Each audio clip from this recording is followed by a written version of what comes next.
Hello friends, welcome to the political philosopher. Friends, आज हम लोग वेस्टर्न पॉलिटिकल थॉट में माओ को फिर से कंटिन्यू करने वाले हैं। और आज के इस वीडियो सीरीज़ में हम माओ के कुछ इम्पॉर्टेंट आइडियाज़ को देखेंगे, जिसमें न्यू डेमोक्रेसी का आइडिया, उनके क्रांति का विचार क्या, रेवोल्यूशन के संदर्भ में उनके क्या विचार हैं, ठीक है, उनकी सांस्कृतिक क्रांति क्या है। ये सारी चीज़ें हम एक एक करके समझेंगे और सारी चीज़ों को बहुत डिटेल में देखेंगे। तो बिना टाइम वेस्ट किए हुए चलते हैं अपने पीपीटी की तरफ और देखते हैं आज का जो हमारा मेन टॉपिक होगा वो माओ का नव लोकतंत्र या नव जनवाद का सिद्धांत, थियरी ऑफ न्यू डेमोक्रेसी।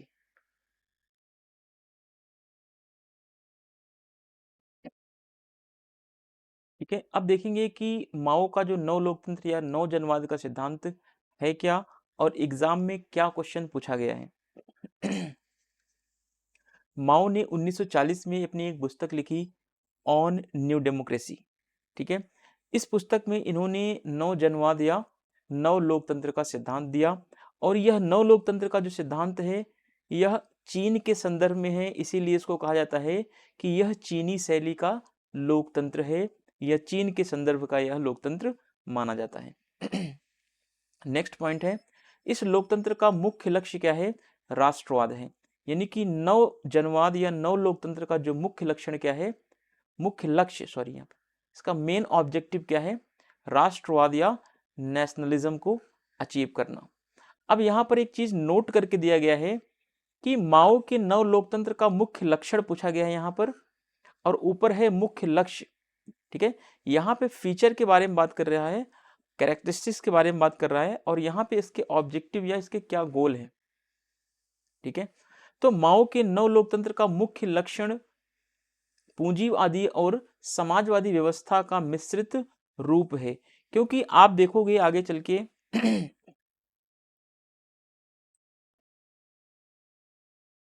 कि माओ का जो नव लोकतंत्र है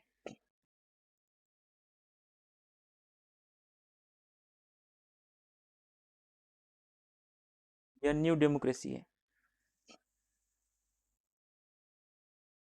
इसमें माओ कहता है नव लोकतंत्र में एक तो इसका लक्षण सबसे पहले क्या होगा, इसमें समाजवादी प्लस पूंजीवादी, कैपिटलिस्ट और सोशलिज्म दोनों मिलकर इस लोकतंत्र को आगे बढ़ाएंगे। और इसका लक्ष्य यानी कि ऑब्जेक्टिव क्या होगा? इसका ऑब्जेक्टिव है राष्ट्रवाद को प्राप्त करना, राष्ट्रवाद को प्राप्त करना, टू अचीव द नेशनलिज्म। ठीक है, अब देखो, और ये नव लोकतंत्र जो है यह चीन के संदर्भ में चीनी शैली इसका प्रयोग किया था, चीनी शैली में ही, चाइनीज स्टाइल में इसका यूज होता है। जैसे कि आप इसमें देखेंगे, इसमें आपको 4 तरीके के वर्ग मिलेंगे, 4 वर्गों का, ये 4 क्लास का इसमें आपको, जैसे इसमें किसान मिलेंगे आपको, फिर इसमें आपको मजदूर वर्ग मिलेंगे, फिर इसमें आपको सर्वहारा वर्ग मिलेगा, फिर इसमें आपको पूंजीपति भी मिलेगा। ठीक है, इन चारों वर्गों को मिलाकर के जो लोकतंत्र बनेगा इसको मिश्रित शैली में भी देखा जाएगा। यह लोकतंत्र की एक मिश्रित शैली या मिक्स्ड स्टाइल भी है, क्योंकि इसमें बहुत सारे लोग हैं, किसान भी हैं, मजदूर भी है, सर्वहारा है, पूंजीपति भी है, जमींदार भी होंगे, है ना। तो ये चारों वर्गों का एक क्या होगा, कलेक्शन होगा, जो मिश्रित लोकतंत्र के नाम से या नव लोकतंत्र के नाम से जाना जाएगा। ठीक है। हालांकि आगे चल के माओ लोकतंत्र के बारे में वर्णन करता है, लोकतंत्र के 3 प्रकार बताता है। एक कहता है कि पूंजीवादी लोकतंत्र कैसा होता है, दूसरा सोवियत संघ का लोकतंत्र कैसा है, तीसरा कहता है कि जनवादी लोकतंत्र जो अभी हम पढ़ रहे हैं या नव लोकतंत्र कैसा होगा। ठीक है, तो लोकतंत्र को 3 कैटेगरी में डिवाइड करके हम पढ़ेंगे जैसा माओ ने बताया है।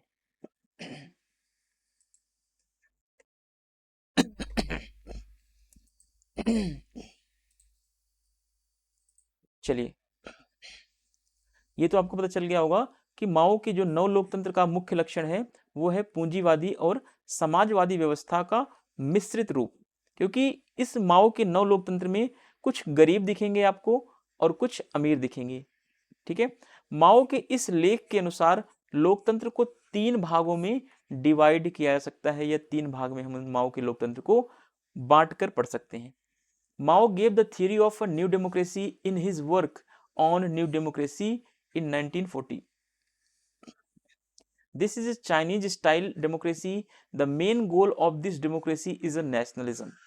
ठीक है, तो माओ के नव लोकतंत्र का मुख्य लक्ष्य क्या है, मेन गोल क्या है, तो नेशनलिज्म है। और इसका मेन कैरेक्टरिस्टिक क्या है, तो मेन कैरेक्टरिस्टिक्स है कि democracy is a mix form, जिसमें कैपिटलिस्ट और सोशलिस्ट दोनों लोग मौजूद होंगे, दोनों क्लास के लोग आएंगे इसमें। ठीक है, according to this article of Mao democracies can be divided into 3 parts. अब देखते हैं कि माओ ने कैसे कैसे लोकतंत्र को 3 पार्ट में डिवाइड किया है। एक तो माओ कहता है कि बुर्जुआ या अधिनायकवादी लोकतंत्र होगा। दूसरा माओ कहता है सर्वहारा वर्ग का अधिनायकवादी लोकतंत्र होगा, जो सोवियत यूनियन में आया था। तीसरा माओ कहता है नव लोकतंत्र होगा, जो चीन के संदर्भ में प्रयोग होगा। ठीक है, तो लोकतंत्र के 3 पार्ट को यह डिवाइड करके पढ़ता है। तो कभी इस तरीके से भी क्वेश्चन पूछ सकता है कि माओ के अनुसार लोकतंत्र के कितने प्रकार हैं, तो बुर्जुआ अधिनायकवादी, सर्वहारा अधिनायकवादी और नव लोकतंत्र। तो माओ के इस लोकतंत्र में आपको बुर्जुआ अधिनायकवादी भी देखने को मिलेंगे और सर्वहारा अधिनायकवादी, दोनों जो है नव लोकतंत्र में आपको दिखाई देंगे। कैसे दिखाई देंगे, एक एक करके हम समझने का प्रयास करते हैं। चलिए पहले देखते हैं कि बुर्जुआ अधिनायकवादी लोकतंत्र क्या है। ये लोकतंत्र पश्चिमी उदारवादी लोकतंत्र हैं, जो पश्चिमी यूरोप, उत्तरी अमेरिका के देशों में पाए जाते हैं। ठीक है, इसको हम आज के टाइम पे उदारवादी लोकतंत्र भी कहते हैं, जैसा कि पश्चिमी उदारवादी लोकतंत्र या पश्चिमी यूरोपीय देशों में इस प्रकार का लोकतंत्र पाया जाता है, जिसको माओ कहता है कि यह बुर्जुआ अधिनायकवादी लोकतंत्र है। ठीक, अब देखो माओ जो है मार्क्सवादी विचारक है, तो माओ कभी भी पूंजीवाद का समर्थन नहीं करता है और पूंजीवादी देशों को ये अधिनायकवादी मानता है, क्योंकि माओ कहता है कि पूंजीवादी जो देश हैं वो गरीबों का शोषण करते हैं। ठीक है, अब आगे देखिए, बुर्जुआ अधिनायकवादी लोकतंत्र जो है, यह लोकतंत्र छोटे से पूंजीपति वर्ग की इच्छाओं को परिलक्षित करता है या उस छोटे से पूंजीपतियों की इच्छाओं को पूरा करता है। किसके माध्यम से, तो शोषण के माध्यम से। अब नेक्स्ट देखते हैं सर्वहारा का अधिनायकवादी लोकतंत्र। यह लोकतंत्र सोवियत संघ में है, जो एक बड़े वर्ग यानी सर्वहारा का प्रतिनिधित्व करता है, और वहीं बुर्जुआ वर्ग क्या है, एक छोटा सा लोकतंत्र है, जो छोटे से पूंजीपति वर्ग के हितों को पूरा करने का काम करता है। अब देखते हैं सर्वहारा का जो अधिनायकवादी लोकतंत्र है, यह सोवियत शैली का गणतंत्र भविष्य में सभी गतिशील प्रगतिशील समाजवादी देशों में स्थापित होगा। ठीक है, अब देखो माओ ने इस तरीके के लोकतंत्र का उतना समर्थन नहीं किया जितना माओ ने नव लोकतंत्र के विचार को आगे बढ़ाया है, क्योंकि जो ये सर्वहारा का अधिनायकवादी लोकतंत्र है, ये विचार जो है कार्ल मार्क्स ने दिया है। मार्क्स कहता है कि पूंजीपति और सर्वहारा के बीच जब युद्ध होगा तो उस समय पूंजीपति का खात्मा हो जाएगा, पूंजीवाद का अंत हो जाएगा, और कुछ समय के लिए सर्वहारा का अधिनायकवाद आएगा, यानी कि मजदूरों का क्या होगा, तानाशाही शासन आएगा। लेकिन अब देखते हैं हम नव लोकतंत्र के संदर्भ में क्या है कि नव लोकतंत्र का विचार कहाँ पे रहेगा, तो कृषि प्रधान वाले देश, औपनिवेशिक व अर्ध औपनिवेशिक गुलाम वाले देशों में, जहां पे एशियन, अफ्रीकन देश व चाइना जैसे देश हैं, वहां पर नव लोकतंत्र का विचार आएगा। इसमें अलग स्थानीय परिस्थितियों के कारण, ठीक है, क्योंकि माओ कहता है कि एशिया, अफ्रीका और चीन के देश, यहाँ की परिस्थितियां अलग हैं।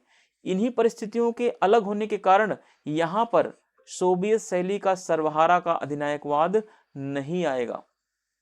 ठीक है, अब क्वेश्चन बन सकता है कि माओ के अनुसार सर्वहारा का अधिनायकवादी लोकतंत्र जो है चीन में भी प्रयोग किया जा सकता है, तो नहीं, क्योंकि माओ कहता है कि जो सर्वहारा का अधिनायकवाद रूस में आया, सोवियत संघ में आया, वह अधिनायकवादी लोकतंत्र जो है चाइना और एशिया और अफ्रीका के देशों में नहीं आ सकता। क्यों? क्योंकि यहाँ की परिस्थितियां क्या हैं? बिल्कुल अलग हैं। बल्कि इससे पूर्व एक संक्रमणकालीन अवस्था के रूप में नवजनवादी लोकतंत्र आएगा। ठीक है, माओ कहता है कि जो सर्वहारा का अधिनायकवादी लोकतंत्र सोवियत संघ में आया, वैसा अधिनायकवादी लोकतंत्र चाइना में नहीं आएगा, बल्कि उसकी जगह पे एक लोकतंत्र आएगा, नवजनवादी लोकतंत्र या नव लोकतंत्र इसे बोलते हैं। ठीक है, जिसमें कौन कौन लोग शामिल होंगे? जिसमें किसान शामिल होंगे, सर्वहारा वर्ग शामिल होंगे, छोटे बुर्जुआ यानी कम अमीर और राष्ट्रवादी बुर्जुआ, ये चार वर्गों का एक क्या होगा? श्रेणी बनेगी, एक ग्रुप बनेगा। यह चीनी शैली का लोकतंत्र कहलाएगा और इसमें चार वर्ग समर्थक वर्ग होंगे। और इसका सबसे इंपॉर्टेंट जो एग्जाम में क्वेश्चन बना हुआ है कि नव लोकतंत्र का मुख्य लक्षण पूंजीवादी और समाजवादी व्यवस्था का मिश्रित रूप है। ठीक है, ये याद रखना, क्योंकि इस नव लोकतंत्र में माओ कहता है कि इसमें बुर्जुआ वर्ग भी आएंगे, अमीर वर्ग भी, और इसमें किसान, सर्वहारा, ये सब भी आएंगे। यानी कि अमीर और गरीब, यानी कि समाजवादी और पूंजीवादी, दोनों वर्गों के लोग इस नव लोकतंत्र में शामिल होंगे। चलिए, उम्मीद करता हूं कि नव लोकतंत्र का विचार आपको बिल्कुल क्लियर कट समझ में आ गया होगा। ये नव लोकतंत्र जो है चीन के संदर्भ में प्रयोग किया गया है माओ के द्वारा।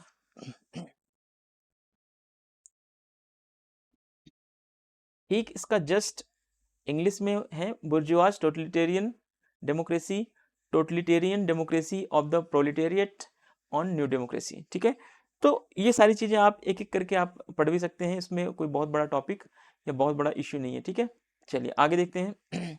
आप स्क्रीनशॉट भी ले सकते हैं इसका।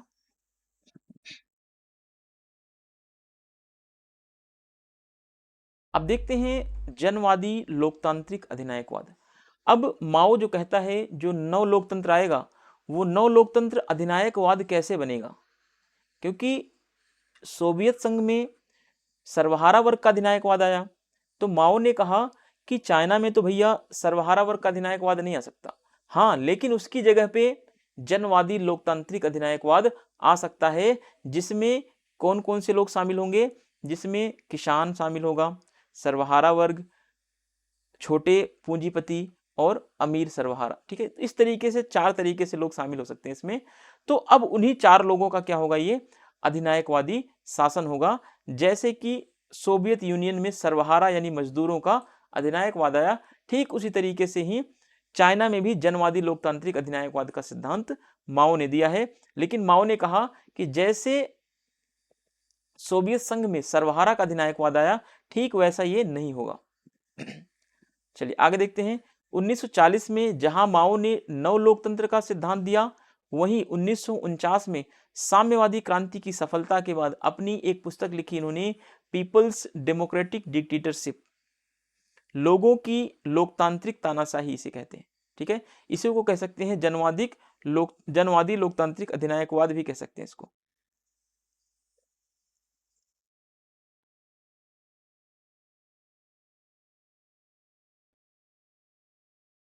ठीक है, अब देखो, अब यहां पर एक चीज आप समझोगे थोड़ा सा तो चीजें आपसे क्लियर हो पाएंगी। देखो, मार्क्स ने क्या बोला कि पूंजीवाद और सर्वहारा के बीच एक संघर्ष होगा, जिसमें पूंजीवाद का अंत होगा और एक संक्रमणकालीन अवस्था आएगी, जिसे सर्वहारा का अधिनायकवाद कहा जाएगा। सर्वहारा का अधिनायकवाद, या इसी को हम समाजवाद भी कह सकते हैं, जो कि थोड़े समय के लिए होगा, अल्प समय के लिए होगा।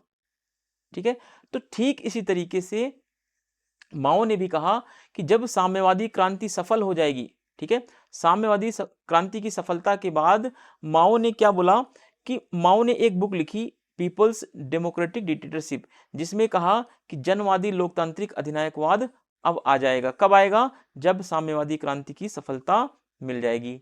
ठीक है, वैसे ही ये सर्वहारा वर्ग की जो अधिनायकवाद का कॉन्सेप्ट है, ठीक उसी तरीके से है, लेकिन इस वर्ग में क्या है, माओ की जो जनवादी या अधिनायकवाद की अवधारणा है, इसमें चार वर्ग हैं, जहां पे जो मार्क्स का सर्वहारा वर्ग का अधिनायक था, उसमें केवल एक वर्ग थे, मजदूर वर्ग। ठीक है, माओ ने किसानों को, छोटे अमीरों को बड़े अमीरों को, इन सबको शामिल किया है। लेकिन कार्ल मार्क्स ने अमीरों का विरोध किया है और सर्वहारा वर्ग की क्रांति में केवल और केवल मजदूरों को शामिल किया है। जबकि जो ये साम्यवादी क्रांति माओ ने की थी, माओ की साम्यवादी क्रांति में किसान भी हैं, मजदूर भी हैं, छोटे पूंजीपति भी हैं, बड़े पूंजीपति भी हैं। ठीक है, ये सारे मिलकर के क्रांति करेंगे और क्रांति सफल होगी। इसके बाद एक इन चारों लोगों का एक तानाशाही शासन स्थापित होगा जो जनवादी लोकतांत्रिक अधिनायकवाद के नाम से जाना जाएगा। अब देखिए, यह जनवादी लोकतांत्रिक अधिनायकवाद जो है यह क्या है, यह किसानों, सर्वहारा, समर्थक वर्गों के लिए लोकतंत्र था। वहीं विरोधी बुर्जुआ वर्ग के लिए क्या था, एक अधिनायकवाद था ये। ठीक है, यानी कि जो जनवादी लोकतांत्रिक अधिनायकवाद का सिद्धांत माओ ने दिया, यह किसानों के लिए अच्छा था, सर्वहारा वर्ग के समर्थकों के लिए अच्छा था, लेकिन जो किसान और सर्वहारा के विरोधी थे उनके लिए क्या था, उनके लिए यह लोकतंत्र जो था अधिनायकवाद के रूप में था, अधिनायकवाद के रूप में था या तानाशाही के रूप में था। चलिए आगे देखते हैं। While in the 1940 Mao gave the theory of a new democracy, in 1949 after the success of the communist revolution he gave the concept of democratic dictatorship in his work People's Democratic Dictatorship. It was democracy for the farmers, proletariat and supporting classes, while it was the dictatorship for the opposing bourgeois class. ठीक है, जबकि यह क्या था, विरोधी बुर्जुआ वर्ग के लिए क्या था, यह एक डिक्टेटरशिप था, और किसानों के लिए, फार्मर्स के लिए, प्रोलेटेरिएट क्लास के लिए क्या था, यह डेमोक्रेसी था। ठीक है, अभी आपने जो ऊपर नव लोकतंत्र पढ़ा, ठीक है, ये वही नव लोकतंत्र है जो आगे चल के अधिनायकवाद में बदल जाएगा। अधिनायकवाद, यही लोकतंत्र अधिनायकवाद किसके लिए होगा, उनके लिए जो बुर्जुआ वर्ग हैं, उनके लिए जो किसानों का विरोध करते हैं, उनके लिए जो मजदूरों का विरोध करेंगे, उनके लिए यही लोकतंत्र क्या बनेगा, तानाशाही रूप ले लेगा। और जो किसानों का समर्थन करेंगे, जो मजदूरों का समर्थन करेंगे, उनके लिए यह लोकतंत्र कहलाएगा। और जो किसानों मजदूरों का विरोध करेंगे, उनके लिए यही नव लोकतंत्र सर्वहारा वर्ग जनवादी लोकतंत्र का अधिनायकवाद कहलाएगा। ठीक है एक ही कॉन्सेप्ट ये, लेकिन यही जो है आगे चल के इसका स्वरूप बदल जाता है। अब देखिए, लोगों का या जनता का जनवादी अधिनायकवाद नव जनवाद की अवधारणा का ही बदलती परिस्थितियों में किया गया समयानुकूल परिवर्तन है। अभी मैंने बताया कि आपने जो नव लोकतंत्र का विचार अभी पढ़ा, नव लोकतंत्र या न्यू डेमोक्रेसी का जो माओ का विचार पढ़ा, ये वही न्यू डेमोक्रेसी या नव लोकतंत्र का विचार है जो आगे चल के क्या बन जाता है, लोगों का या जनता का अधिनायकवादी शासन बन जाता है। अब क्वेश्चन आपके लिए मन में चल रहा होगा, सर अधिनायकवाद ये नव लोकतंत्र है तो अधिनायकवादी कैसे बन जाएगा ये? तो नव लोकतंत्र तो है, लेकिन ये लोकतंत्र किसके लिए है, किसानों के लिए है, मजदूरों के लिए है, ये उनके लिए नव लोकतंत्र है। लेकिन जो समाज में किसानों का विरोध करेंगे, जो मजदूरों का विरोध करेंगे, ये नव लोकतंत्र उन्हीं के खिलाफ खड़ा होगा और उन्हीं का क्या करेगा, खात्मा करेगा। उन्हीं के खिलाफ खड़ा होकर उन्हीं के खिलाफ ये तानाशाही करेगा। ठीक है, ये तानाशाही किसके लिए बनेगा, तानाशाह किसके लिए बनेगा, तो ये जो किसानों के विरोधी होंगे, जो मजदूरों के विरोधी होंगे, उनके लिए यही लोकतंत्र तानाशाही के रूप में काम करेगा। इतनी सी बात है बस। ठीक है, आपको बहुत ज्यादा टिपिकल नहीं बनाना है किसी भी पॉइंट्स को, किसी भी चीज को, किसी भी टॉपिक को। एक बार फिर समझते हैं, जनता का जनवादी अधिनायकत्व, नव जनवाद या नव लोकतंत्र इसे बोल सकते हैं, इसी को हम नव लोकतंत्र भी कह सकते हैं, है ना। शब्दों का खेल है, बस आप शब्दों को पकड़ लेंगे तो एग्जाम में आप आसानी से क्लियर कर पाएंगे। नव लोकतंत्र की अवधारणा का ही बदलती परिस्थितियों में किया गया समयानुकूल परिवर्तन था। लोकतांत्रिक अधिनायक तंत्र का विचार नया नहीं है। 1905 में लेनिन ने भी मजदूरों व किसानों के लोकतांत्रिक अधिनायकवाद की चर्चा की थी, तो ये कोई नया कॉन्सेप्ट नहीं है। लेनिन ने भी इसके बारे में चर्चा की है, माओ ने तो पहले ही क्या रखा है कि सर्वहारा वर्ग का अधिनायकवाद, माओ ने इसके बारे में पहले बता दिया था, मार्क्स ने पहले बता दिया था, सॉरी माओ नहीं, मार्क्स ने पहले बता दिया था, ठीक है। तो इसलिए नया कॉन्सेप्ट नहीं है। मार्क्स के बाद लेनिन ने बताया और उसके बाद माओ ने इसके बारे में बताया, ठीक है। People's democratic dictatorship was a timely change in the concept of a new democracy according to the changing circumstances. The idea of democratic dictatorship is not a new in 1905. Lenin had also discussed the democratic dictatorship of the workers and peasants. तो ये कोई नया idea नहीं है, इसके पहले marks ने बता दिया है। Dictatorship of the proletariat class marks ने बताया, उसके बाद लेनिन ने भी इसके डिस्कस किया, फिर माओ तो डिस्कस कर ही रहा है इसके बारे में। अब देखिए ये जनता का जो अधिनायकवाद है यह 4 वर्गों के हित के लिए बना था। यह 4 वर्गों का क्या था, हितैषी था। यह कह लें कि यह नव लोकतंत्र जो था आगे चल के यही अधिनायकवाद में परिवर्तित हो जाता है, लेकिन अधिनायकवाद उनके लिए है इन 4 वर्गों को छोड़कर जो अलग आते हैं इन वर्गों के अलावा, उनके लिए क्या है, यह अधिनायकवादी बन जाएगा। जैसे किसान, सर्वहारा, छोटे या बुर्जुआ या राष्ट्रवादी बुर्जुआ के लिए तो क्या है, इन सब के लिए तो यह लोकतंत्र है, इन सब के लिए क्या है, ये लोकतंत्र है। लेकिन इनके अलावा जो किसानों का विरोध करेंगे, जो सर्वहारा का विरोध करेंगे, जो छोटे अमीर या राष्ट्रवादी अमीरों का जो विरोध करेंगे, उनके लिए यही लोकतंत्र क्या बनेगा, तानाशाही बनेगा, ठीक है। यही बात आपको बार बार समझाने का प्रयास मैं कर रहा हूं। यह साम्राज्यवादी बुर्जुआ सामंतों व नौकरशाहों को विरोधी व प्रतिक्रिया मानता है, ठीक है। अब यहां से क्वेश्चन बन सकता है कि जो यह जनता का अधिनायकवादी शासन है, जन अधिनायकवादी शासन है, तो यह किसके खिलाफ है, तो यह साम्राज्यवादी बुर्जुआ वर्ग के खिलाफ है, सामंतवाद के खिलाफ है, नौकरशाहों के खिलाफ है। इन सब के खिलाफ होकर के क्या बनेगा, यह तानाशाही शासन बनेगा। इन सब के लिए तानाशाह के रूप में काम करेगा। और किसान, सर्वहारा, छोटे अमीर और बड़े अमीर, इनके लिए यही क्या बनेगा, लोकतंत्र बनेगा, ठीक है। तो इस तरीके से आप चीजों को क्लियर कट में समझते चलें। जो चीज आपको न समझ में आए वो प्लीज कमेंट करके आप जरूर पूछिए। This dictatorship was a favourable for 4 classes like a farmer, proletariat, पेटी बुर्जुआस एंड नेशनलिस्ट बुर्जुआस। इन 4 क्लास के लिए क्या होगा, ये डेमोक्रेसी कहलाएगा, डेमोक्रेसी होगा। लेकिन किसके लिए यह तानाशाह होगा, किसके लिए डिक्टेटरशिप बनेगा, तो इंपीरियलिस्ट बुर्जुआस के लिए यह क्या होगा, डिक्टेटरशिप होगा। कंसीडर फ्यूडल के खिलाफ ये होगा, लॉर्ड्स के खिलाफ एंड ब्यूरोक्रेट्स के खिलाफ, ठीक है। इन सब के खिलाफ क्या करेगा, ये रिएक्शन देगा। कैसा रिएक्शन, डिक्टेटरशिप के रूप में खड़ा होगा, ठीक है। तो इस तरीके से अब आपके मन में विचार आ रहा होगा कि सर ये इस लोकतंत्र में कौन कौन से लोग शामिल होंगे, तो ये 4 वर्गों का लोकतंत्र बनेगा, सर्वहारा का, किसान का, छोटे अमीर और राष्ट्रवादी अमीर। ये 4 वर्ग मिलकर क्या बनाएंगे, नव लोकतंत्र बनाएंगे, नव लोकतंत्र। और यही नव लोकतंत्र आगे चल के तानाशाह में बदल जाएगा, तानाशाही शासन बदल जाएगा, ठीक है। तानाशाही शासन किसके लिए बनेगा, ये साम्राज्यवादी बुर्जुआ वर्ग के लिए, सामंत के लिए, नौकरशाहों के लिए यह तानाशाह के रूप में काम करेगा, और इन 4 वर्गों के लिए यह लोकतंत्र के रूप में काम करेगा। सीधी सी बात है भैया, इतनी सी है ना। चलिए आगे देखते हैं।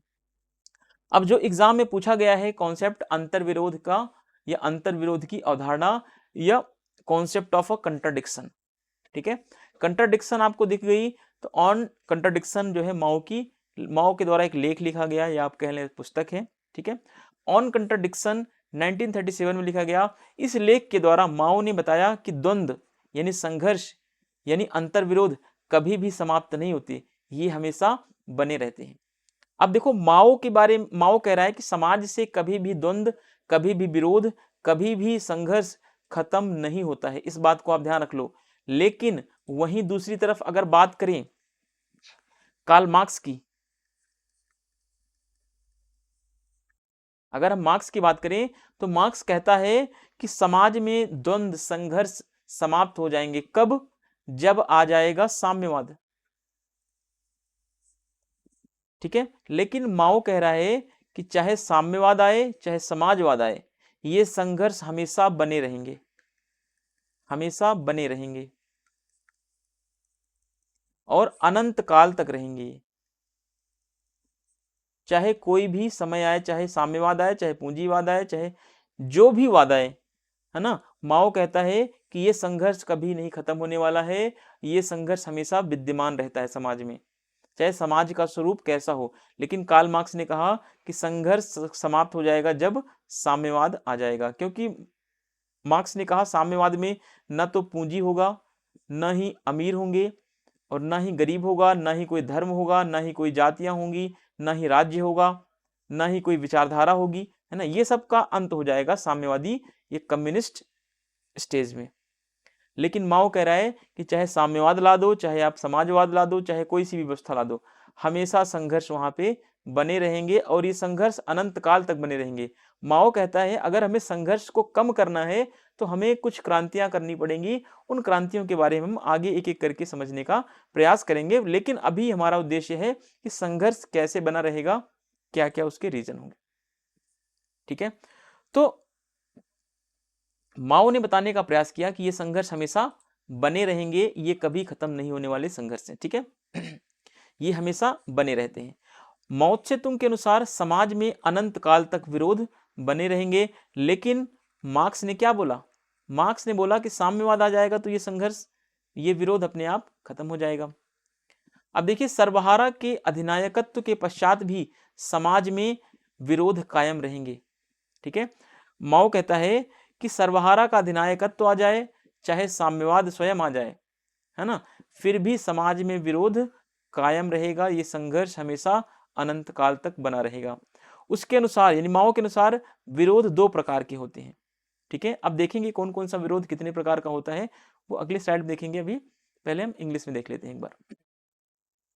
अब आपको एक चीज समझ में आ गई होगी कि जहां कार्ल मार्क्स कहता है कि साम्यवाद आने के बाद वर्ग संघर्ष या जो द्वंद्व होता है समाज में खत्म हो जाएगा, लेकिन माओ ने क्या बोला कि चाहे समाजवाद आए, चाहे साम्यवाद आए, चाहे कोई भी व्यवस्था है, संघर्ष हमेशा बना रहेगा और ये अनंत काल तक विरोध बने रहेंगे। ठीक है, चलिए, on contradiction 1937 through this article Mao explain that conflicts never end.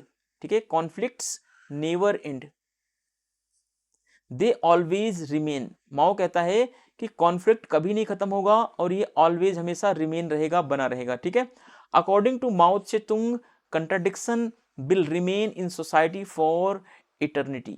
ठीक है, कंट्राडिक्शन जो है सोसाइटी में हमेशा बना रहेगा और इटर्निटी बना रहेगा, लंबे समय तक, यानी कि परपेचुअल यह बना रहेगा। चलिए देखते हैं, contradictions will remain in society even after the dictatorship of the proletariat।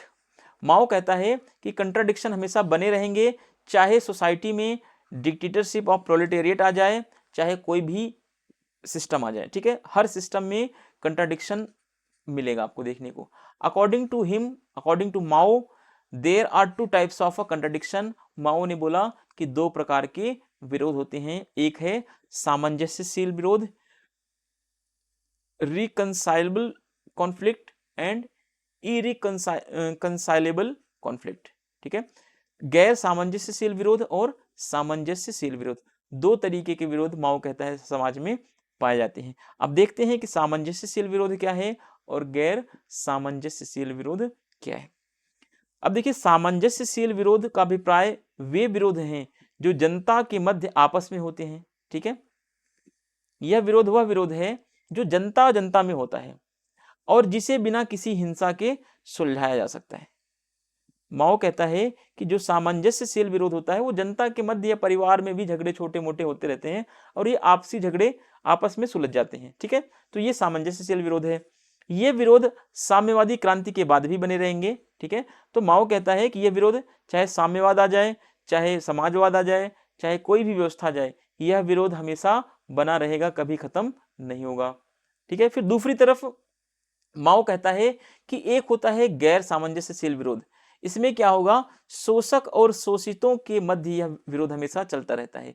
जैसे एक तरफ पूंजीपति होगा, दूसरी तरफ सर्वहारा वर्ग होगा, यानी कि मजदूर होगा, दोनों के विरोध मध्य में क्या होता रहेगा, ये संघर्ष चलता रहेगा, जिसे सुलझाने के लिए हमेशा हिंसा की आवश्यकता होगी, यानी क्रांति की आवश्यकता होगी। ठीक है, इरेकॉन्सिलेबल, ठीक है, irreconcilable conflict occurs between the exploiter and exploited which requires violence to resolve it. वहीं पर रिकॉन्सिलेबल कॉन्फ्लिक्ट जो होता है ये रिफर करता है conflicts that occur among the people and can be resolved without the violence. These conflict will continue even after the communist revolution. ठीक है, ये चीज आपको ध्यान रखना है कि जो सामंजस्यशील विरोध है ये जनता जनता में होगा, जनता और जनता में, यानी कि लोगों के मध्य आपस में होगा।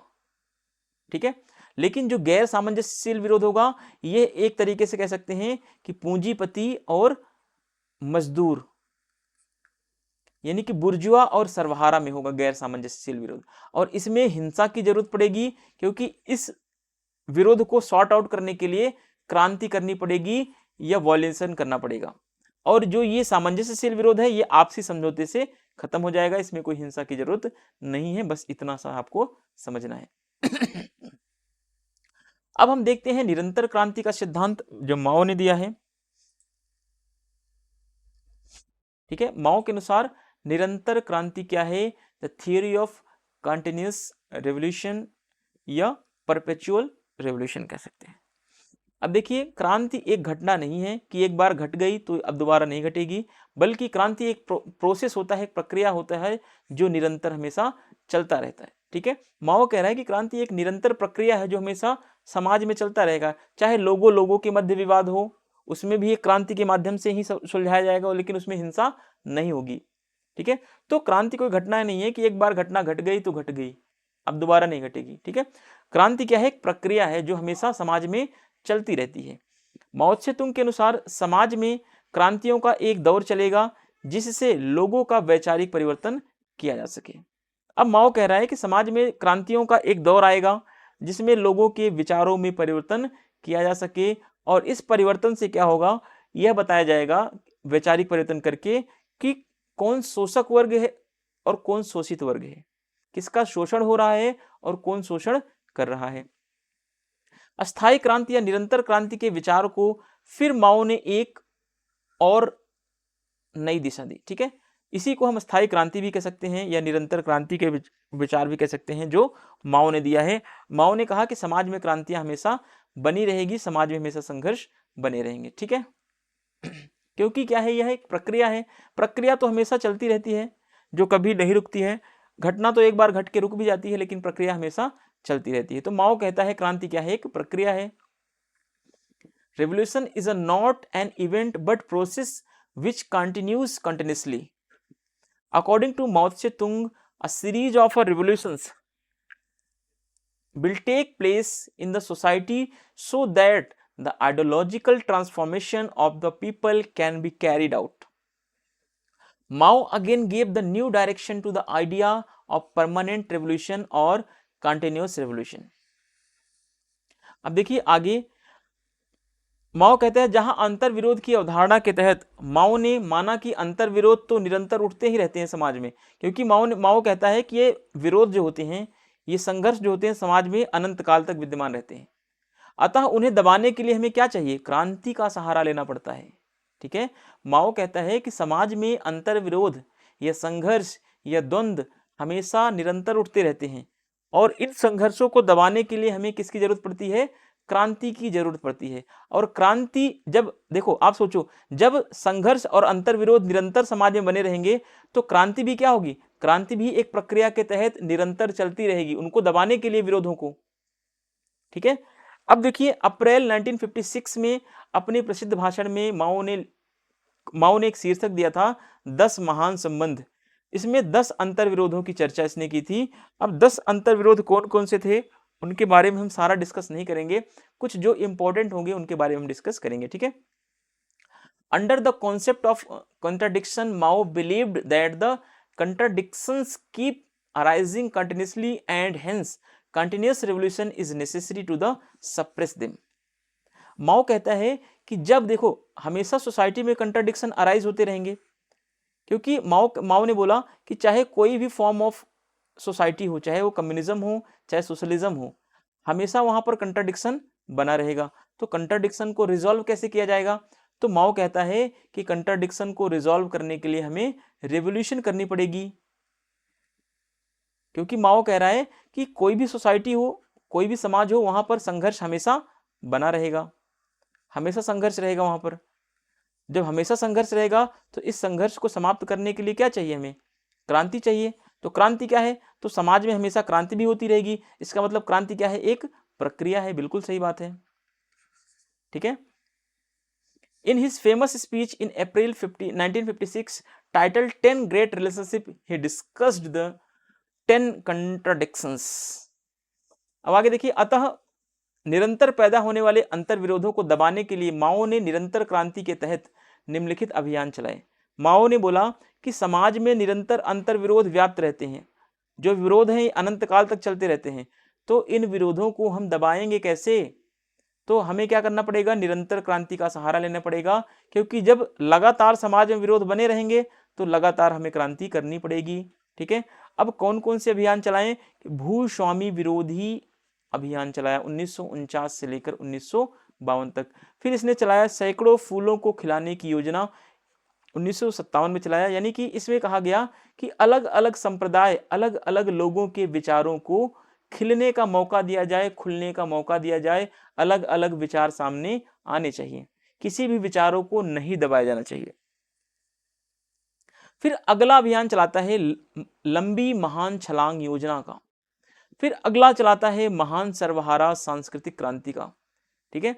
तो इस तरीके से माओ ने अंतर विरोध को दबाने के लिए बहुत सारे क्रांति के तहत अभियान चलाए, जिसके तहत अंतर विरोधों को या द्वंद्व को समाज से दबाया जा सके।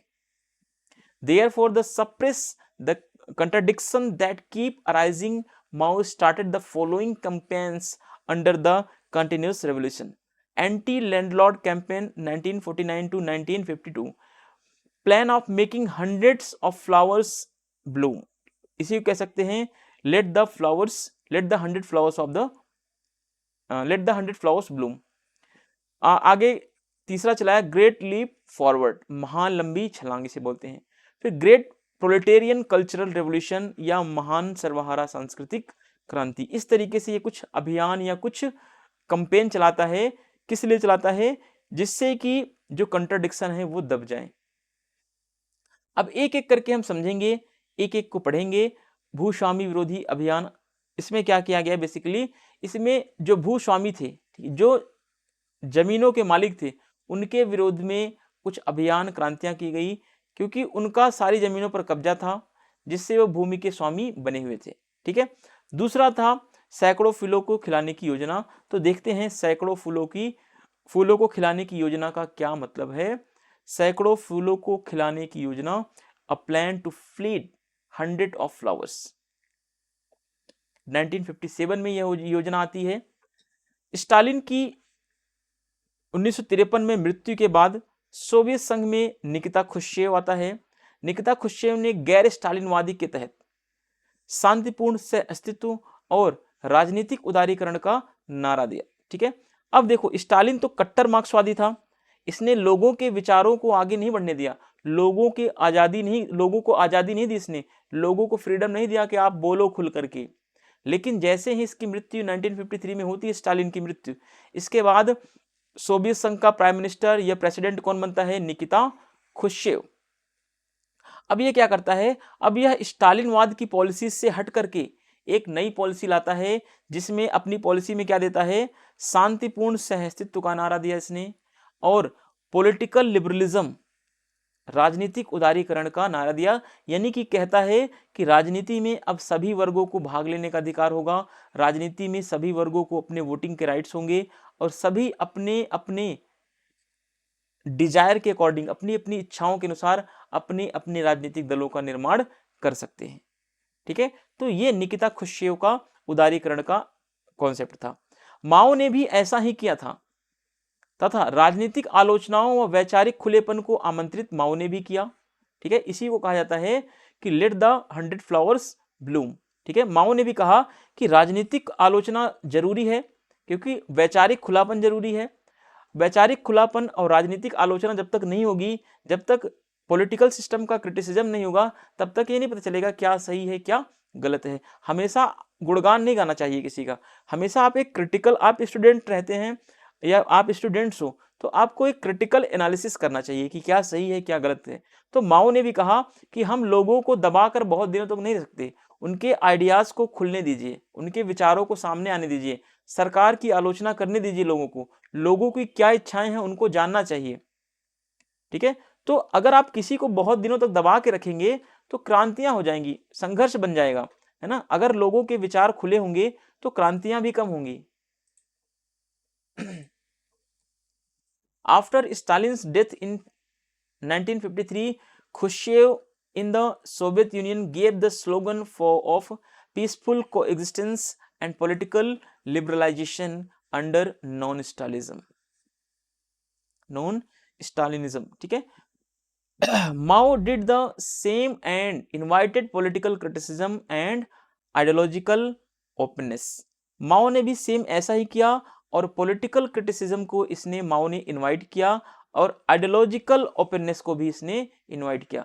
माओ ने कहा कि लोगों के अंदर जो आइडियोलॉजिकल ओपननेस है, वैचारिक खुलापन है, वो बाहर आना चाहिए और लोगों को यह राइट होना चाहिए कि वो पॉलिटिकल सिस्टम की क्रिटिसिज्म कर सके, राजनीतिक जो व्यवस्थाएं हैं उनकी आलोचना कर सकें वो लोग। चलिए आगे देखते हैं। इस नीति के तहत, किस नीति के तहत, लेट द 100 फ्लावर्स ब्लूम, यानी हजारों फूलों को खिलने दो या सैकड़ों फूलों को खिलने दो कि जो योजना है, इस योजना के तहत, इस नीति को सैकड़ों किस्म के फूल खिलने दो, सैकड़ों विचार पनपने दो भी कहा गया, क्योंकि इस नीति में अलग अलग समाज के, अलग अलग संप्रदाय के, अलग अलग धर्म के लोगों को बोलने की आज़ादी दी गई, अलग अलग पॉलिटिकल पार्टीज को सामने आने का मौका मिला। ठीक है, पर जैसे ही चारों ओर शासन की आलोचना होने लगी तो माओ ने वैचारिक मुक्ति की यह नीति एकाएक क्या कर दी, खत्म कर दी तथा अच्छी छवि बनाने के लिए लंबी छलांग व महान सांस्कृतिक क्रांति का नीति लागू कर दिया इसने। अब देखो, अगर बहुत ज्यादा खुलापन दोगे किसी को तो फिर आपका क्रिटिसिज्म जब ज्यादा शुरू हो जाएगा तो आपकी सरकार भी गिर सकती है, आपकी आलोचना भी शुरू हो सकती है ना। इसीलिए खुलापन उतना ही दो जितना चल सके। माओ ने पूरी तरीके से खुलापन दे दिया तो ऐसे में क्या हुआ, ऐसे में माओ के शासन की चारों तरफ आलोचना होने लगी। माओ ने कहा कि खुलापन देने से एक तरीके से संघर्ष कम होगा, लेकिन हुआ क्या, उल्टा हो गया सारा चीज। जैसे ही माओ ने खुलापन दिया, लोगों को आलोचना करने की, लोगों की स्वतंत्रता मिल गई, तो लोगों ने शासन की आलोचना इतनी कर दी कि माओ की जो वैचारिक मुक्ति का यह जो आइडिया था ये बिल्कुल क्या हो गया, धराशायी हो गया। ठीक है, और माओ की लोकप्रियता धीरे धीरे कम होने लगी। तो माओ को लगा ये तो बहुत क्रिटिकल हो जाएगा, ये तो बहुत खतरा वाला काम हो गया। तो माओ ने क्या किया, अचानक से इस पॉलिसी को उसने बंद कर दिया। क्यों बंद किया, क्योंकि माओ की आलोचना ज्यादा हो रही थी, इससे माओ का जो कैरेक्टर था वो धीरे धीरे डाउनफॉल जा रहा था। तो कोई भी गवर्नमेंट नहीं चाहता कि उसका कैरेक्टर डाउनफॉल जाए। ठीक है, तो अब इसके लिए माओ ने कहा कि उसको बंद करके, ठीक है, सैकड़ों फूल खिलने दो का जो आइडिया माओ ने दिया था, इसको बंद करके इसने एक नया विचार दिया कि लंबी छलांग व महान सांस्कृतिक क्रांति का नीति इसने लागू किया। इसके बारे में हम अभी जस्ट पढ़ेंगे। ठीक है, this policy was called let hundred of kinds of flowers bloom, let hundreds of ideas flourish.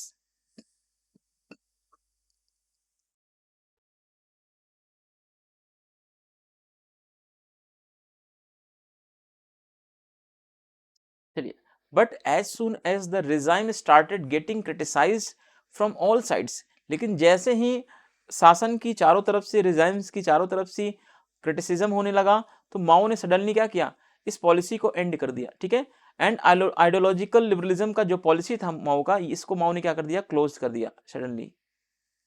And implement the policy of great leap forward and great cultural revolution to the create a good image for himself.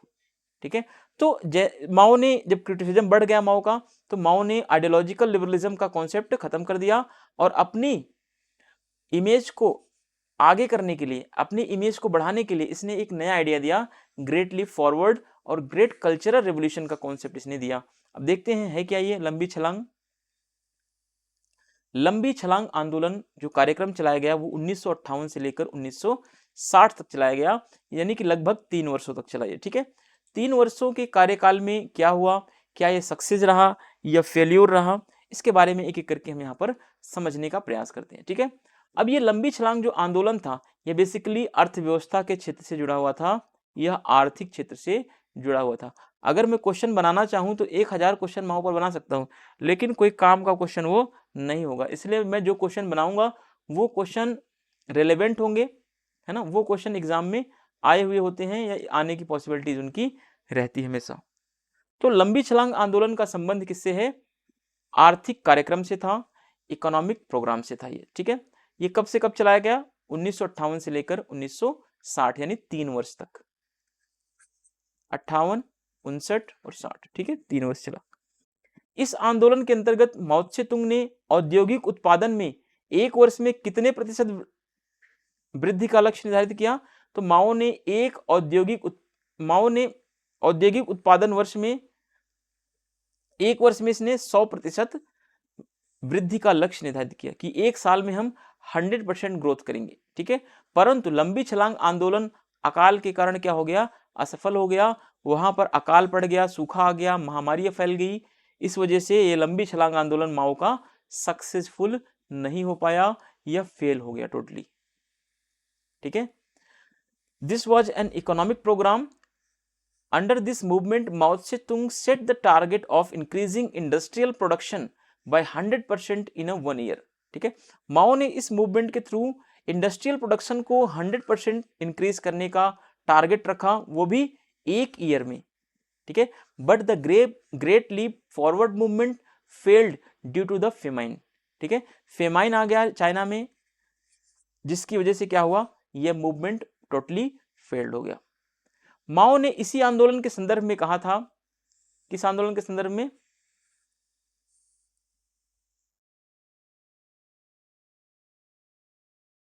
देखिए यहाँ पे माओ ने इस आंदोलन के संदर्भ में कहा था, यानी कि लंबी छलांग आंदोलन जो माओ की है, इस आंदोलन के संदर्भ में कहा था कि परिश्रम के 3 वर्ष अगर हम कर लेंगे तो खुशियों के हमें 1000 वर्ष मिलेंगे।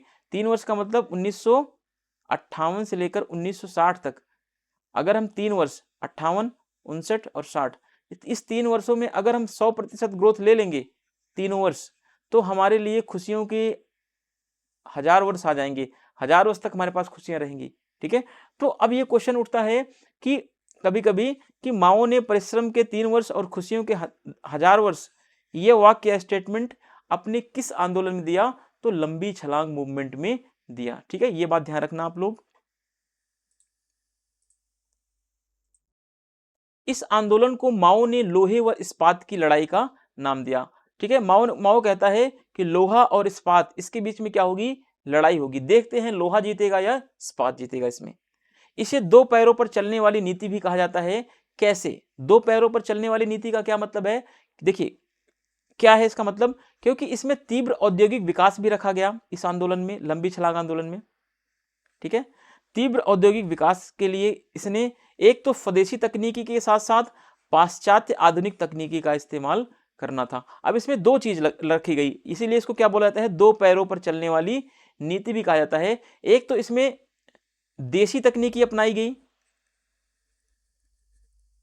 या स्वदेशी तकनीकी अपनाई गई, साथ साथ इसमें विदेशी तकनीकी भी अपनाई गई, है ना। देशी और विदेशी तकनीकी यानी कि पाश्चात्य आधुनिक तकनीकी का भी इस्तेमाल किया गया और चाइना की खुद की तकनीकी अपनाई गई। तो दोनों की तकनीकी अपनाया गया, जिसके लिए इसको बोला जाता है 2 पैरों पर चलने वाली नीति भी इसे कहा जाता है। ठीक है, ऐसा क्यों किया गया? क्योंकि इसमें जल्दी से जल्दी हम औद्योगिक विकास को कैसे 100% ग्रोथ पर ला सकें, 100% कैसे हम 3 सालों में अपना ग्रोथ कर सके। ठीक है, लेकिन अकाल पड़ने के कारण, महामारी फैलने के कारण जो है यह लंबी छलांग आंदोलन क्या होती है? पूरी तरीके से असफल हो जाती है। तो ये बात ध्यान रखना। Mao said that in the context of his movement 3 years of hard work, 1000 years of the happiness. Mao named this movement as the battle of iron and steel. It is also called the policy of walking on the 2 legs because in this western modern technology was to be used, क्योंकि इसमें क्या था? Western technology भी use की गई थी and along with the indigenous technology, यानी कि जो अपनी देसी तकनीकी है वो भी इसमें यूज की गई थी। क्यों? क्योंकि फॉर रैपिड इंडस्ट्रियल डेवलपमेंट, ठीक है, जिससे कि तीव्र रैपिड यानी रैपिडली हम अपनी इंडस्ट्री को ग्रोथ कर सके, वो भी हर वर्ष में 100% ग्रोथ लाएं, इसीलिए यह तकनीकी अपनाई गई थी। इसमें डुअल प्रोसेस अपनाया गया था, ठीक है। अब देखिए इस आंदोलन का उद्देश्य क्या था।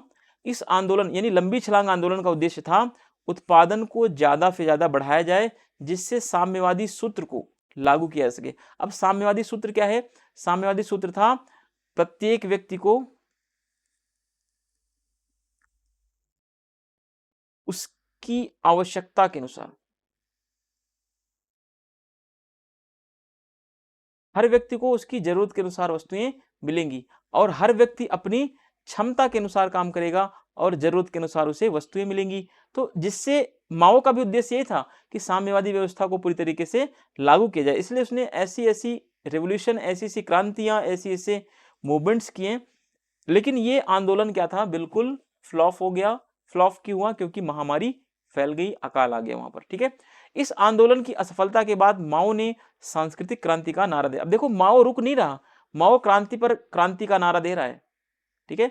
The aim of this movement was to increase the production as much as possible so that communist principle could be implemented. After the failure of this movement Mao gave the slogan for cultural revolution, ठीक है। इस movement के failure के बाद माओ ने एक slogan दिया, एक नारा दिया कल्चरल रेवोल्यूशन का, या सांस्कृतिक क्रांति का नारा दिया।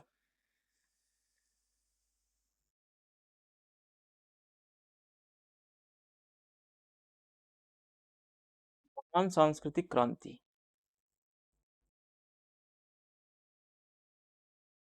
चलिए महान सांस्कृतिक क्रांति को हम पढ़ते हैं और महान सांस्कृतिक क्रांति पढ़ के आज हम अपनी क्लास को खत्म करेंगे, ठीक है। अब देखिए जैसे ही लंबी छलांग आंदोलन क्या होती है, समाप्त होती है या फेल होती है, उसके जस्ट बाद माओ ने एक क्रांति का नारा दिया, महान सांस्कृतिक क्रांति, द ग्रेट कल्चरल रेवोल्यूशन का नारा देता है, जो 1966 से लेकर 1976 यानी 10 वर्ष तक यह क्रांति चली, 10 ईयर्स तक, ठीक है। जिस प्रकार सैकड़ों फूलों को खिलाने की नीति का संबंध विचार व अभिव्यक्ति की स्वतंत्रता से था, ध्यान रखना इस बात को, कभी कभी मैचिंग के लिए भी दे सकता है ऐसा क्वेश्चन, कि सैकड़ों फूलों को खिलाने की नीति का संबंध किससे है, एक तरफ पॉलिसी, एक तरफ उसके संबंध, ठीक है। तो सैकड़ों फूल खिलाने की नीति का संबंध विचार और अभिव्यक्ति की स्वतंत्रता पे था, कि हजारों विचार, हजारों प्रकार के टाइप्स के जितने भी आइडिया हैं सब सामने आए। और लंबी छलांग आंदोलन का संबंध किससे था, आर्थिक व औद्योगिक विकास से था। उसी प्रकार सांस्कृतिक क्रांति का संबंध किससे है, सांस्कृतिक क्रांति का संबंध जो है प्रशासनिक, शैक्षणिक और सांस्कृतिक केंद्र में परिवर्तन से था। यानी कि सांस्कृतिक क्रांति का मुख्य लक्षण है प्रशासनिक नियंत्रण, शैक्षणिक व सांस्कृतिक क्षेत्र में परिवर्तन कैसे लाया जाए, ठीक है। अब इस क्रांति के द्वारा सत्ता के केंद्रीकरण, नौकरशाहीकरण और दलीय नियंत्रण पर लगाम लगाया गया या लगाम लगाई गई, ठीक है। तो अब जो महान सांस्कृतिक क्रांति हुई, इस क्रांति के द्वारा क्या हुआ, सत्ता में जो केंद्रीकरण की प्रवृत्ति बढ़ रही थी, सारी शक्तियां जो एक व्यक्ति के हाथ में जा रही थी, इस पर लगाम लगाया गया और नौकरशाही पर रोक लगाई गई, नौकरशाही की बढ़ती हुई शक्तियों पर रोक लगाया गया, दलीय नियंत्रण पर लगाम लगाया गया, यानी दल का प्रभुत्व बढ़ रहा था, दल के प्रभुत्व पर भी नियंत्रण किया गया इस क्रांति के द्वारा, ठीक है। कौन सी क्रांति, महान सांस्कृतिक क्रांति के द्वारा। अब क्वेश्चन पूछ सकता है कि महान सांस्कृतिक क्रांति का संबंध किससे है, तो प्रशासनिक, शैक्षणिक और सांस्कृतिक क्षेत्र में परिवर्तन से है, या फिर कह लें कि नौकरशाही और दलीय व्यवस्था के ऊपर नियंत्रण से है, ठीक है। चलिए आगे देखते हैं। वीडियो पसंद आए तो प्लीज़ लाइक जरूर करें, कमेंट जरूर करें। आप लोग शेयर नहीं करते, जितना शेयर करेंगे उतना वीडियो और बच्चों तक पहुंचेगा। जो बच्चे बहुत दूर दराज के क्षेत्रों में बैठे रहते हैं, उनके पास इतना संसाधन नहीं होता कि वो 10,000 रुपये पेड करें और 1 साल की वैलिडिटी वाला कोर्स खरीदें, या 2500 रुपये पेड करें 1 साल की वैलिडिटी वाला कोर्स खरीदें। बहुत सारे बच्चे ऐसे हैं जो किसान हैं, दोस्त मेरे किसान भाई हैं, कुछ गरीब बच्चे हैं जो मजदूर बच्चे हैं, वो लोग 3,000 4,000 पेड करके नहीं पढ़ सकते। तो प्लीज़ आप उन तक भी पहुंचाने का प्रयास करें। मैं अपना एफर्ट 100% दे रहा हूं, आप लोग भी थोड़ा अगर 1% भी एफर्ट लगा देंगे तो कहते हैं ना सोने पे सुहागा हो जाता है, ठीक है। वही चीज़ें फिर क्या होंगी, एक रेवोल्यूशन की तरह फैल जाएगी, एक क्रांति की तरह फैल जाएंगी। और मेरा ये प्रॉमिस है कि जब तक ये मेरा चैनल है, जब तक मैं हूँ, आपको 10 यूनिट पूरी कंप्लीट पढ़ाऊंगा, आपको किसी भी कोचिंग में जाने की जरूरत नहीं पड़ेगी। हाँ, बट ये है कि 10 यूनिट पढ़ाने में थोड़ा टाइम लग सकता है, जैसे वीडियो में बनाता हूँ पर डे के हिसाब से, तो इसमें आपको 6 महीने भी लग सकते हैं, 1 साल भी लग सकता है, बस इससे ऊपर नहीं लगेगा। ठीक है, कोशिश करूंगा कि जून से पहले पहले सारी चीजों को कवर कर दूंगा और उम्मीद करता हूं कि कवर भी हो जाएगा।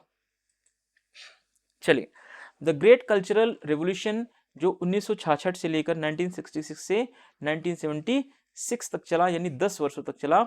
Just the policy of making 100 of flower bloom was related for freedom to the thought, freedom of the thought and the expression.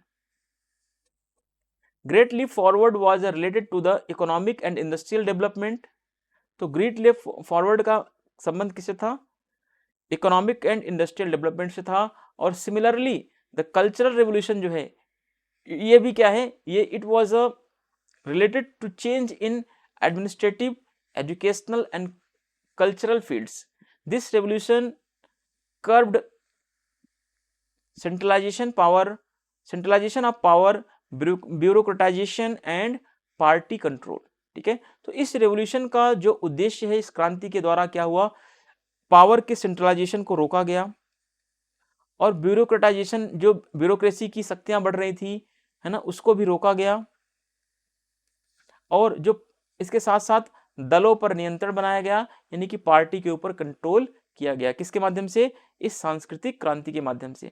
माओ ने इस आंदोलन के द्वारा साम्यवादी दल बनाम जनता का मुद्दा उठाया, ताकि दल का महत्व कम कर सके और जनता का महत्व बढ़ाया जा सके। ठीक है, माओ ने सांस्कृतिक क्रांति के माध्यम से क्या किया, साम्यवादी दल, और एक तरफ साम्यवादी दल को खड़ा कर दिया, दूसरी तरफ जनता को खड़ा कर दिया।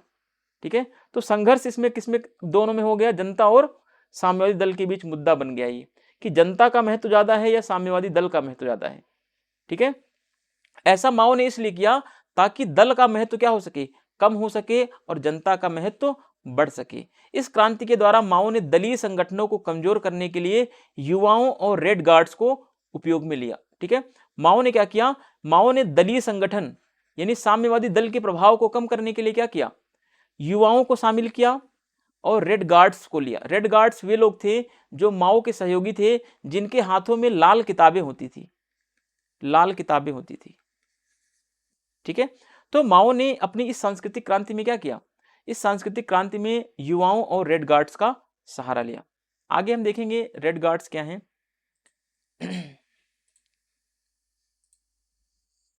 Through this movement, Mao raised the issue of the Communist Party versus people, so that the importance of party could be reduced and the importance of the people could be increased. Through this revolution, Mao used the youth and Red Guards to weaken the party organization. इस revolution में माओ ने youth and red guards का use किया। क्यों? क्योंकि party के organisation को week करना था। ठीक है, अब देखिए छद्म रूप में यानी प्रॉक्सी रूप में माओ का उद्देश्य क्या था कि चीनी साम्यवादी दल पर अपनी पकड़ को मजबूत करना था। माओ एक तरफ दिखाना चाह रहा था कि हम दल को कमजोर कर रहे हैं, लेकिन वास्तविक रूप में माओ का उद्देश्य क्या था, माओ चीनी साम्यवादी दल पर अपना नियंत्रण बनाना चाहता था, इसीलिए उसने सांस्कृतिक क्रांति की। ठीक है, छद्म रूप में देखा जाए तो माओ का जो उद्देश्य है वो चीनी साम्यवादी दल पर अपनी पकड़ को मजबूत करना चाह रहा था, तथा दल में अपने विरोधी सदस्यों, जिन्हें वो गैंग ऑफ 4 कहा जाता है, का प्रभाव समाप्त करना चाहता था। ठीक है, अब माओ के जो विरोधी थे गैंग ऑफ 4, ठीक है, 4 लोगों की चौकड़ी से बोलते हैं या चांडाल चौकड़ी भी से कहा जाता है। तो गैंग ऑफ 4 को समाप्त करना माओ का मेन उद्देश्य था और माओ साम्यवादी दल पर अपना नियंत्रण बनाना चाहता था। इसीलिए माओ ने क्या किया, इसीलिए माओ ने साम्यवाद बनाम जनता का संघर्ष किया, जिसमें माओ ने जनता को अपनी तरफ करने के लिए एक क्रांति की, सांस्कृतिक क्रांति। ठीक है, और इस सांस्कृतिक क्रांति को आगे बढ़ाने के लिए माओ ने रेड गार्ड्स और युवाओं को अपने साथ ले लिया। इस क्रांति द्वारा दल में नौकरशाही को रोकने का प्रयास किया गया। किस क्रांति के द्वारा? तो सांस्कृतिक क्रांति के द्वारा, जो हम पढ़ रहे हैं, जो 1966 से 1976 तक चली, 10 वर्ष तक जो ये क्रांति चली, इसमें माओ ने जो दल में यानी पार्टी में नौकरशाही के प्रभाव को रोकने का प्रयास किया और सत्ता के केंद्रीकरण को रोकने का भी प्रयास किया। माओ ने लोगों में वैचारिक परिवर्तन का प्रयास किया, लोगों को अपनी तरफ माओ ने झुकाया, अपनी तरफ लोगों को अपने फेवर में किया। ठीक है, Mao hidden objective was to strengthen his hold and the Chinese Communist Party and to the end of influence of his opposing members in the party who were called the Gang of Four. Through this revolution, he tried to stop the bureaucracy in the party. He tried to stop the centralization of power. He tried to bring about the ideological changes in the people. ठीक है, तो ये सारी चीजें करने की कोशिश माओ कर रहा है। इसके द्वारा माओ सेतुंग ने स्कूल एवं विश्वविद्यालय के छात्रों की निष्ठा प्राप्त करने का प्रयास किया। किसके द्वारा? सांस्कृतिक क्रांति के द्वारा। सांस्कृतिक क्रांति के द्वारा माओ ने स्कूल एवं विश्वविद्यालय के जितने भी छात्र थे, जितने भी युवा, छात्र कैसे होते हैं? युवा होते हैं, युवा को और रेड गार्ड्स को अपनी तरफ आकर्षित किया और इस क्रांति को आगे बढ़ाने में मदद की। माओ का मेन उद्देश्य क्या था? माओ का मेन उद्देश्य यह था कि साम्यवादी दल पर अपनी पकड़ कैसे बनाया जाए। ठीक है, दल को जनता के प्रति उत्तरदायी बनाने का कार्य माओ ने किया। यानी माओ ने कहा कि अब जो साम्यवादी दल होगा, जो अभी तक दल तानाशाही शासन चला रहा था, वो दल अब क्या होगा? जनता के प्रति उत्तरदायी बनेगा, जनता के प्रति रिस्पॉन्सिबल होगा। ठीक है, दल ने शक्ति का केंद्रीकरण रोकने का प्रयत्न भी किया। दल में ऐसा होना चाहिए। ठीक है, दल में माओ ने दल में शक्ति के केंद्रीकरण या पावर्स के सेंट्रलाइजेशन को रोकने का काम भी किया। तो ये चीज आप शायद आई थिंक रिपीटेशन हुई है। थ्रू दिस माओ से तुंग tried to gain the loyalty of school and university students. He worked to make the party accountable for the people.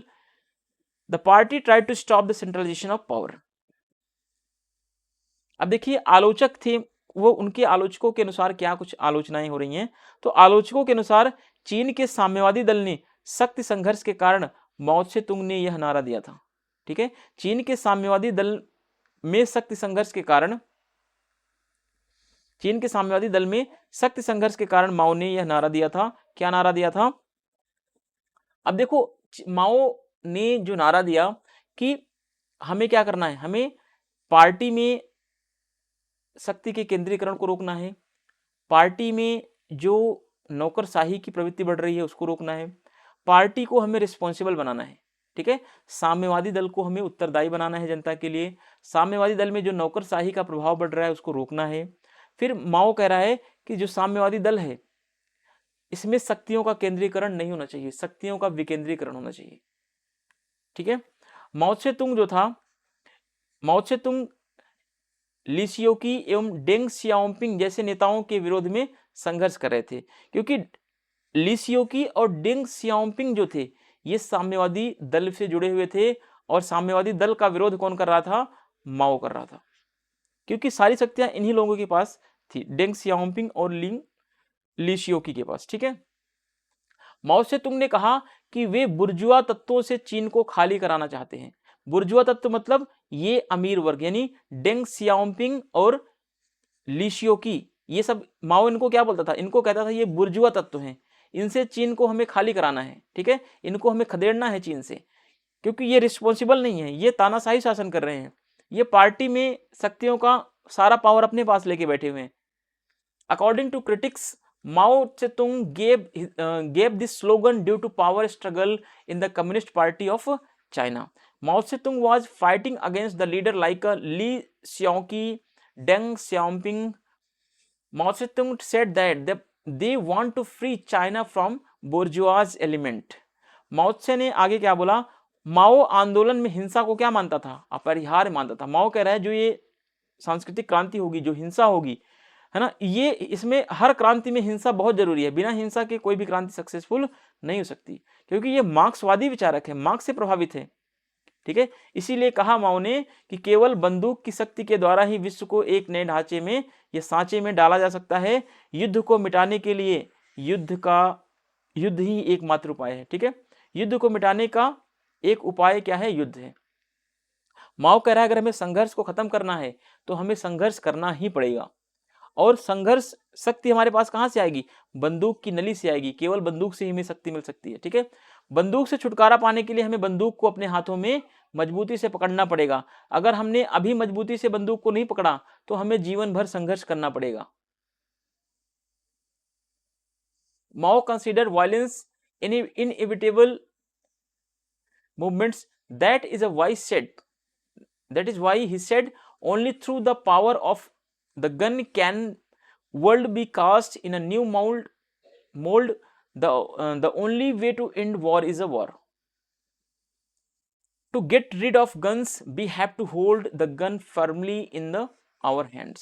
ठीक है, अब देखिए अगला, केवल हिंसा के द्वारा ही एक वर्ग दूसरे वर्ग के अधिकारों को समाप्त कर सकता है। ये माओ का फेमस स्टेटमेंट है।